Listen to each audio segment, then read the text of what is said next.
നമസ്കാരം. ന്യൂസ് കേരള പ്രധാന വാർത്തകളുമായി CK നാസർ കാഞ്ഞങ്ങാട്. CAA ഇല്ലാതാക്കാൻ ധൈര്യമുള്ള ആരെങ്കിലും ജനിച്ചിട്ടുണ്ടോ എന്ന് വെല്ലുവിളിച്ച് പ്രധാനമന്ത്രി നരേന്ദ്രമോദി. CAA നടപ്പാക്കുമെന്നും അത് മോദിയുടെ ഗ്യാരണ്ടിയാണെന്നും പ്രധാനമന്ത്രി പറഞ്ഞു. വിഭജനത്തിൻ്റെ ഇരകൾക്കാണ് പൗരത്വം നൽകിയത്. ഇന്ത്യയിൽ ശരണം പ്രാപിച്ചവരെ കോൺഗ്രസ് അവഗണിച്ചു. കോൺഗ്രസിൻ്റെ വോട്ട് ബാങ്ക് അല്ലാത്തവരെ കോൺഗ്രസ് അവഗണിച്ചുവെന്നും ഇന്ത്യ സഖ്യം CAAയുടെ പേരിൽ കലാപം ഉണ്ടാക്കാൻ നോക്കിയെന്നും മോദി പറഞ്ഞു.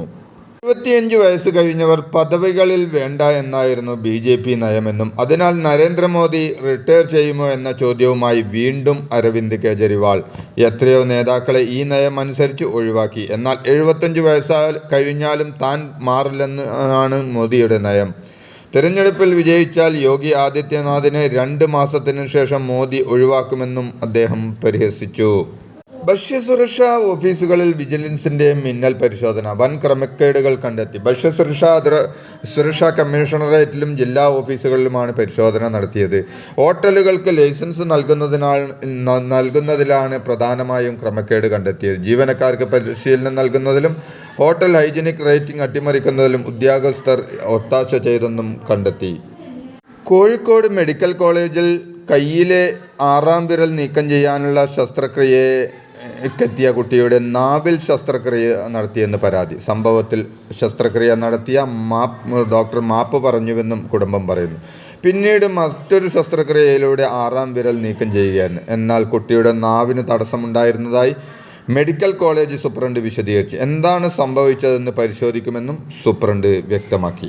4 വയസ്സുകാരിക്ക് 6ാം വിരൽ നീക്കം ചെയ്യുന്നതിന് പകരം നാവിന് ശസ്ത്രക്രിയ ചെയ്തെന്ന പരാതിയിൽ കോഴിക്കോട് മെഡിക്കൽ കോളേജിലെ അസോസിയേറ്റ് പ്രൊഫസർ ഡോക്ടർ ബിജോൺ ജോൺസനെ അന്വേഷണ വിധേയമായി സസ്പെൻഡ് ചെയ്തു.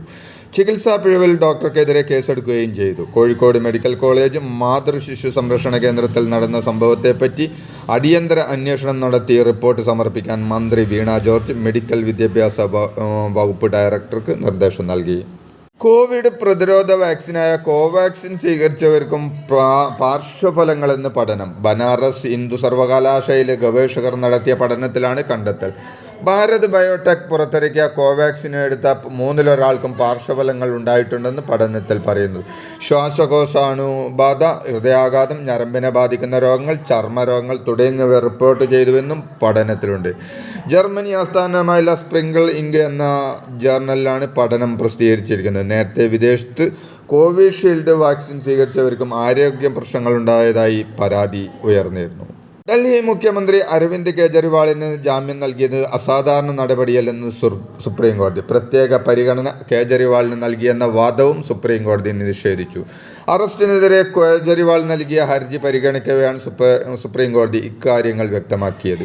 അമിത് ഷായുടെ വിമർശനത്തിനുള്ള മറുപടിയാണ് കോടതി നൽകിയത്. ജൂൺ 1 വരെയാണ് കെജ്രിവാളിന് ഇടക്കാല ജാമ്യം അനുവദിച്ചിരിക്കുന്നത്. അവയവം മാറി ശസ്ത്രക്രിയ ചെയ്തെന്ന വാർത്ത തെറ്റിദ്ധാരണാജനകമാണെന്ന് Kerala government medical college teachers association. 6ാം വിരൽ നീക്കം ചെയ്യേണ്ട ശസ്ത്രക്രിയയ്ക്ക് എത്തിയ കുട്ടിക്ക് നാക്കിനടിയിലായി കെട്ട് ശ്രദ്ധയിൽപ്പെടുകയായിരുന്നു. ഈ ശസ്ത്രക്രിയയ്ക്ക് ശേഷം 6ാം വിരലിൻ്റെ ശസ്ത്രക്രിയ അപ്പോൾ തന്നെ ചെയ്യണമെന്ന് മാതാപിതാക്കൾ ആവശ്യപ്പെട്ടതിനാൽ അതും ചെയ്യുകയായിരുന്നു, അസോസിയേഷൻ അറിയിച്ചു. പിഞ്ചുകുഞ്ഞിൻ്റെ വിരലിന് പകരം നാവ് മുറിക്കുന്നതാണോ സർക്കാർ കെട്ടിഘോഷിക്കുന്ന നമ്പർ 1 കേരളമെന്ന് ചോദിച്ച് പ്രതിപക്ഷ നേതാവ് VD സതീശൻ. എല്ലാ വകുപ്പുകളിലുമെന്ന പോലെ ആരോഗ്യ വകുപ്പിലും ചോദിക്കാനും പറയാനും ആരുമില്ലാത്ത സ്ഥിതിയാണെന്നും കാലങ്ങൾ കൊണ്ട് കേരളം ആരോഗ്യ മേഖലയിൽ ആർജിച്ചെടുത്ത നേട്ടങ്ങൾ നിരന്തരം ഇല്ലാതാക്കുകയാണ് സർക്കാർ ഇപ്പോൾ ചെയ്യുന്നതെന്നും പ്രതിപക്ഷ നേതാവ് വിമർശിച്ചു. ലോകോത്തര നിലവാരമുള്ള വിദ്യാഭ്യാസം വിദ്യാർത്ഥികൾക്ക് നൽകുക എന്ന ലക്ഷ്യത്തിൻ്റെ ഭാഗമായാണ് 4 വർഷ ബിരുദ പരിപാടിയെന്ന് മന്ത്രി ഡോക്ടർ ആർ ബിന്ദു. കലാലയങ്ങളിൽ നൈപുണ്യ വികസന സെൻ്ററുകൾ ആരംഭിക്കുമെന്നും സംവാദാത്മകമായ ക്ലാസ് മുറികൾ ഉണ്ടാകണമെന്നും മന്ത്രി പറഞ്ഞു. താൽപ്പര്യമുള്ള വിഷയങ്ങൾ തിരഞ്ഞെടുക്കാൻ വിദ്യാർത്ഥികൾക്ക് അവസരം നൽകും. 4 വർഷ ബിരുദം സംബന്ധിച്ച് അവബോധം നൽകാനായി സംഘടിപ്പിച്ച ഓറിയന്റേഷൻ പരിപാടിയുടെ സംസ്ഥാനതല ഉദ്ഘാടനം തിരുവനന്തപുരത്ത് നിർവഹിക്കുകയായിരുന്നു മന്ത്രി. കനത്ത മഴയെ തുടർന്ന് തിരുവനന്തപുരം നഗരങ്ങളിൽ വിവിധയിടങ്ങളിൽ വ്യാപകമായി വെള്ളക്കെട്ട്. ഇന്നലെ ഉച്ചതിരിഞ്ഞ് 3 മണിക്ക് ശേഷം ആരംഭിച്ച കനത്ത മഴയിൽ സംസ്ഥാനത്തെ പ്രധാന ഇടങ്ങളിലെല്ലാം വെള്ളത്തിന് അടിയിലായി. 9 ജില്ലകളിൽ കാലാവസ്ഥാ വകുപ്പ് മഴ മുന്നറിയിപ്പ് പുറപ്പെടുവിച്ചിട്ടുണ്ട്. മലയോര മേഖലയിൽ അതിശക്തമായ മഴ തുടരുകയാണ്. റേഷൻ കടകളുടെ പ്രവർത്തന സമയം ഇന്നു മുതൽ പുനഃസ്ഥാപിച്ചു. രാവിലെ 8 മണി മുതൽ 12 മണി വരെയും വൈകുന്നേരം 4 മണി മുതൽ 7 മണി വരെയുമായിരിക്കും റേഷൻ കടകൾ പ്രവർത്തിക്കുക.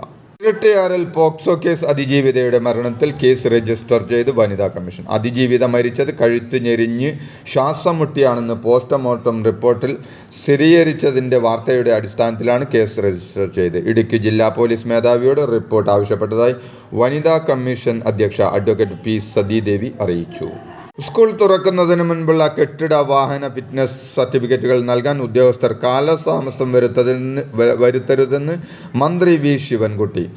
കുട്ടികളുടെ സുരക്ഷയാണ് പ്രധാനം. ജൂൺ 3 സ്കൂൾ തുറക്കുന്നതുമായി ബന്ധപ്പെട്ട് മുഖ്യമന്ത്രിയുടെ അധ്യക്ഷതയിൽ ചേർന്ന അടിയന്തര യോഗത്തിൽ നടപടിയെടുക്കാൻ നിർദ്ദേശം നൽകി.